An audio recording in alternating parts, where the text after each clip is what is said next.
Okay, so continuing on with our equilibrium exam questions, let's have a look at the 2017 equilibrium question. That came up as a full question worth 50 marks, and it was found in question 7. So you can see that the first part for 14 marks is quite theory-based. It asks us the chemical equilibrium definition, which I have written here for you. So it's a state of balance where the rate of the forward reaction is equal to the rate of the reverse reaction. So make sure that you have this learnt off. Why is it described as a dynamic state? Well, we know we use these reversible reaction arrows because it indicates that the reaction is happening in the forward and in the reverse. And the reason it's dynamic is because the reactions are continuing, or the reactions don't stop. So there's two ways of writing that, and either one will get you full marks in the marking scheme. Finally, then, they ask us to state Le Chatelier's principle. So that principle says that if a system in equilibrium is put under stress, and we know that that stress is a change in pressure, a change in concentration, a change in temperature, or the introduction of a catalyst, then that system is going to readjust in order to oppose or minimize that stress. So for 14 marks, that was quite a handy introduction to the question. These are very, very common theory questions, so make sure that you have those learnt off. Now, part B asks us to write the equilibrium constant Kc for the equation. So we know we're using our square brackets to indicate concentration in moles per liter at equilibrium. We're going to raise that to the power of its coefficient in the equation. So we can see we've got this 2NO2, so that's raised to the power of 2. So we've got our products over our reactants. We've got N2O4.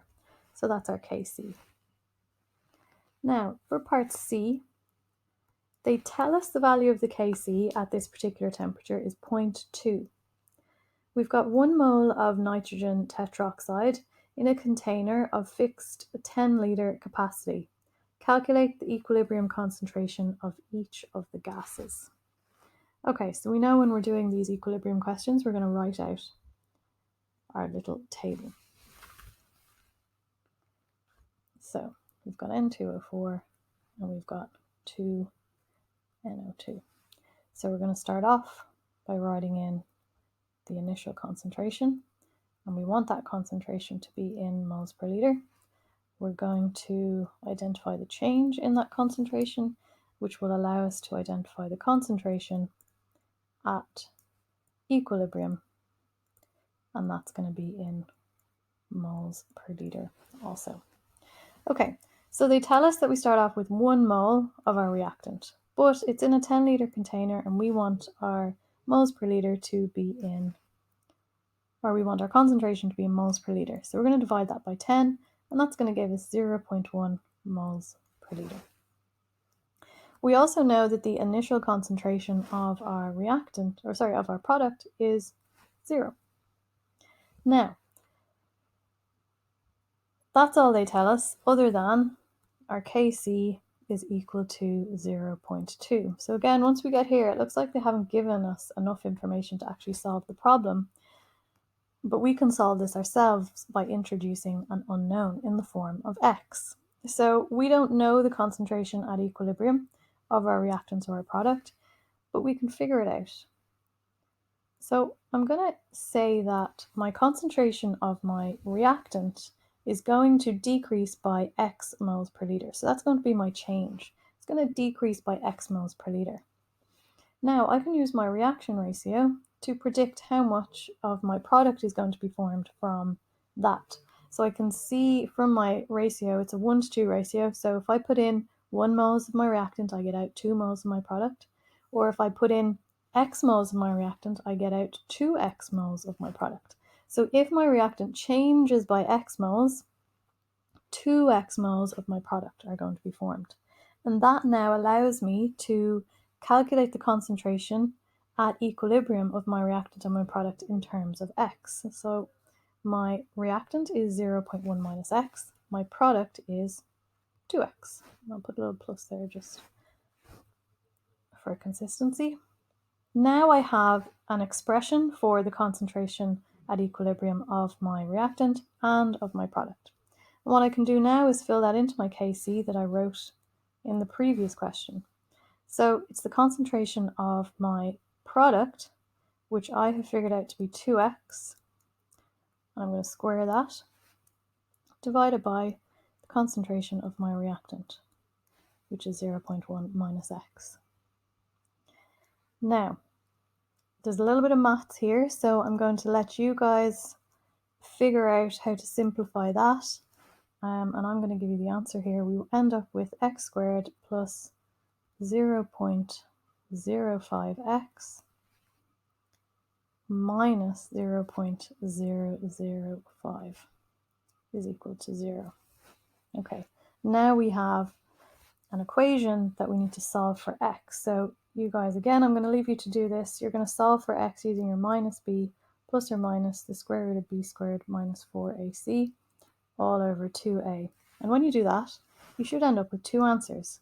X is equal to 0.05 and x is equal to minus 0.1. So how do we figure out which is the correct answer here? Well, if we were to take x is equal to minus 0.1 and we were to fill that into the concentration of N2O4, we've said that that is 0.1 minus x. So if we were to fill that in there, we'd have 0.1 minus 0.1, which would be plus. So we would end up with 0.2 moles per litre of my reactant. Now that can't happen because you can't gain concentration of your reactant if you only start off with 0.1. So we know now that it can't possibly be minus 0.1, which means our answer for x is 0.05. Now the question asks us to calculate the concentrations at equilibrium of our reactant and our product. So we've said that the concentration of the N2O4 is 0.1 minus x, which is 0.1 minus the 0.05, and that's going to give us 0.05, and remember your unit, moles per litre. Then we are asked for the concentration of NO2, and we figured that out to be 2x, which is 2 times 0.05, which is 0.1 moles per litre. So that is the end of that little calculation. Let's go back to the question now and see what they ask us in the final question. Or we've got two parts, sorry. So in part D, we have the colour of the equilibrium mixture is paler at 0 degrees than at T, where T is greater than 0 degrees. Explaining your reasoning, deduce whether the decomposition is exothermic or endothermic. Okay, so again, the wording of this is a little bit tricky. Change the colour of my pen here. So the wording of this is a little bit tricky because we've got 0 degrees and then we've got T is greater than 0 degrees. And we're told at 0 degrees, it is paler, okay? We also know that the product is dark brown and the reactant is colourless.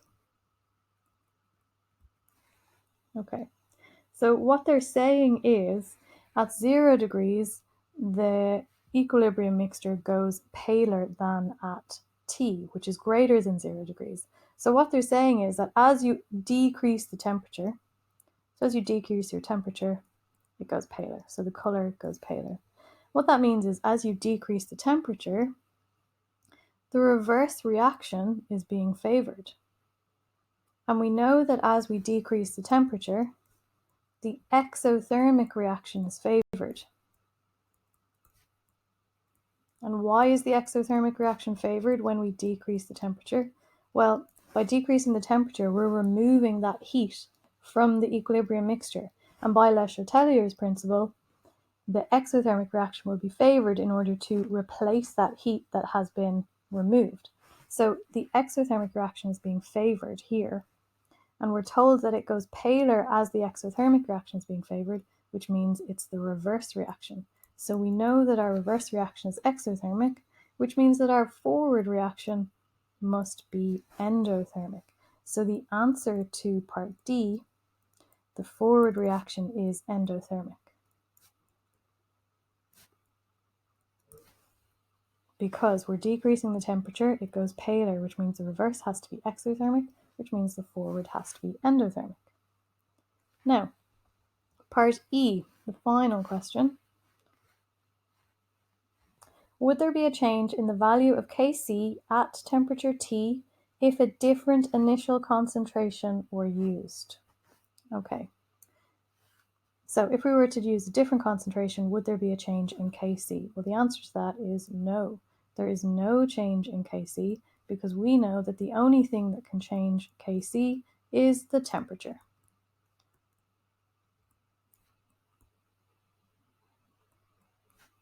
Okay, that brings us to the end of the 2017 question. Any problems, just send me an email.